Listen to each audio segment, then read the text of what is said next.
Jina naitwa Saif Adam Selemani, ni kapteni msaidizi wa Mbeya Kwanza. Tunamshukuru Mwenyezi Mungu, tuko salama. Tunaendelea na mazoezi. Tulitoa likizo kama wiki moja, then tumerudi, tumeanza mazoezi na wiki ya kwanza tumeanza mazoezi. Tunamshukuru Mwenyezi Mungu, tumeanza mazoezi vizuri mpaka hapa tulipofikia, tunaendelea vizuri. Hali yetu kiutimamu tuko vizuri, tuna majeruhi wachache tu ambao wanaendelea na matibabu ambaye ni kapteni mkuu Vincent Adam, lakini wachezaji wengine wote kwa ujumla tuko vizuri. Kimwili na kiakili tunajiandaa kwa sababu ya kumalizia mechi zilizobaki, na kitazama ligi na ushindani mkubwa, tuko nafasi ya 3, kwa hiyo lazima tupushi zaidi ili tuweze kupata matokeo mazuri, kujihakikishia kupanda moja kwa moja. Kama tukishindwa kupanda moja kwa moja, walau tupate. Approach yetu ya kwanza ni kuwin, kwa sababu sisi hatuna kitu yoyote kwamba tukipata sare inatusaidia.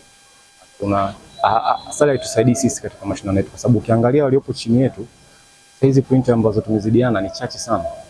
Na sisi tumezidi pointi 5 kama sio 4. Na waliopo juu yetu wametuzidi pointi 5. Kwa hiyo ni michezo miwili ambayo iko mbele ambayo tukiweza kuwini tunaweza kufanya vizuri. Kwa hiyo naamini sisi approach yetu sisi ya kwanza kabisa ni kuwini. Kushindwa kuwini, ningesema kwenye upande wa mashabiki hilo kweli, tulipokuwa Mtwara dogo tulikuwa tunaweza kujaza mashabiki wanakuja kwa wingi. Sijajua ni kwa sababu walikuwa hawana timu muda mwingi pale ama vipi, na hapa siji kwa sababu walikuwa na TRA na ndio maana wanakushinda kujitokeza kwa wingi, lakini si mbaya, wanakuja japo ni kidogo kidogo, lakini wametupokea vizuri na sisi tunajisikia furaha kuwepo hapa. Mimi kama nilivyokuambia, sisi kama wachezaji hatuna chochote zaidi ya kuwin mechi after mechi.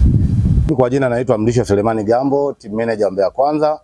Kwanza tunashukuru Mwenyezi Mungu hadi sasa kufika hapa leo, na tunashukuru serikali ya mkoa kwa kuweza kutengeneza hiki kitu kilichokuwepo hapa ambacho tumeweza kufanya mazoezi ambacho kinaboresha na kinahitaji kuboreshwa zaidi hapo, kwa sababu hadi hivi sasa tumeingia hapo ndani tumefanya mazoezi na kiko vizuri. Sijajua hapo mbeleni kama serikali itakuwa na uwezo tena wa kuweza kuendeleza kilichokuwepo hapa. Kwanza mimi nishukuru kwanza mkoa wa Tabora, kuanzia kwa mkuu wa mkoa hadi watu wote wa ngazi za chini, kwanza tunashirikiana nao vizuri.